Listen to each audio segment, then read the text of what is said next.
People with BPD crave connection, and people with narcissistic traits crave control. And this is to feel safe.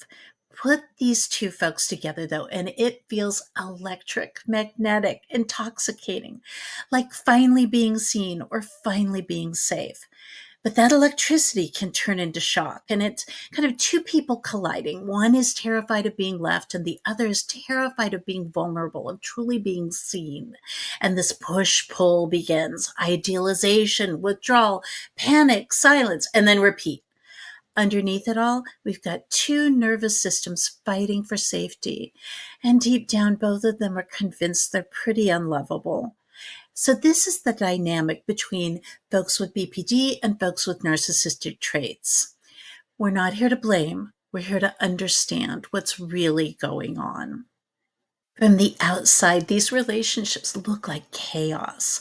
One person with BPD, can seem needy or intense, and the other, the one with narcissistic traits, distant or dismissive. But underneath that behavior, there are two people trying to survive emotionally. People with BPD often experience emotions extremely intensely. Their fear of abandonment can feel unbearable, like losing someone means losing themselves. Now imagine pairing that with someone who craves admiration but flinches at emotional closeness. And that's where narcissistic traits often live. On the surface, there's confidence. Underneath, there is a deep fear of exposure. So then this cycle begins. One partner reaches out, texting, panicking, needing reassurance. And then the other partner starts to withdraw, feeling overwhelmed, criticized, or trapped. Oh, the closer one moves, the faster the other retreats. One person is begging, "Don't leave me." And the other is begging, "Please don't see who I really am. Don't see me as flawed like everyone else. I need to feel special, to feel like I'm allowed to exist." It's not about manipulation. It's about emotional protection. So let's look at these sorts of relationships from a dialectical behavior therapy perspective.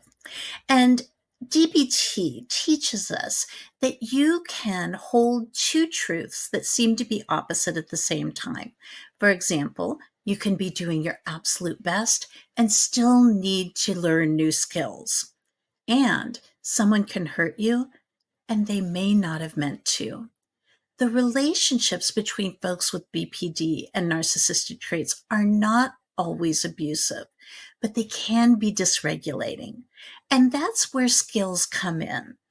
We can use our DBT skills to attempt to see the reality of these relationships and how we might be able to cope in them effectively or whether we need to leave. The first skill is radical acceptance.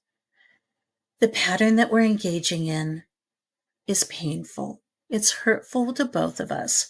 And me deciding that you're evil and blaming you isn't helping us see the reality of the situation. It isn't making things better. We both have to look at our own parts and be willing to change. The next skill I want to use is check the facts. Ask yourself, am I truly being rejected? Or is the other person emotionally overwhelmed? Am I unsafe? Or am I just triggered? Is this something I can learn to cope with, that I can get into the wisest part of my mind and figure out what's causing my reaction and potentially be able to change that? And that leads me to the skill of cope ahead. If you know certain moments set you off, like silence, conflict, emotional distance, emotional closeness, plan your response before it happens. That's not weakness. That's emotional regulation. So take a look at the situation, write it out, note all your thoughts, all your feelings, all the body sensations that happen, right? And work it through. Apply your DBT skills to each step of the way and practice it beforehand so that you will be super effective in the moment. And that can really help you decide whether or not this relationship is toxic or not good for you, or whether it's a chance for learning more regulation skills. So, can a relationship like this work? Maybe, but only if both people are willing to look at their patterns, take responsibility, and commit to healing, not just each other, but themselves. Because without that, the cycle will repeat. Having BPD doesn't make you broken. Having narcissistic traits does not make you a monster. A lot of us have narcissistic traits, but denying your wounds, that's where the damage happens. And obviously, if you are being physically abused, financially abused, or emotionally abused, you need to get the heck out of Dodge.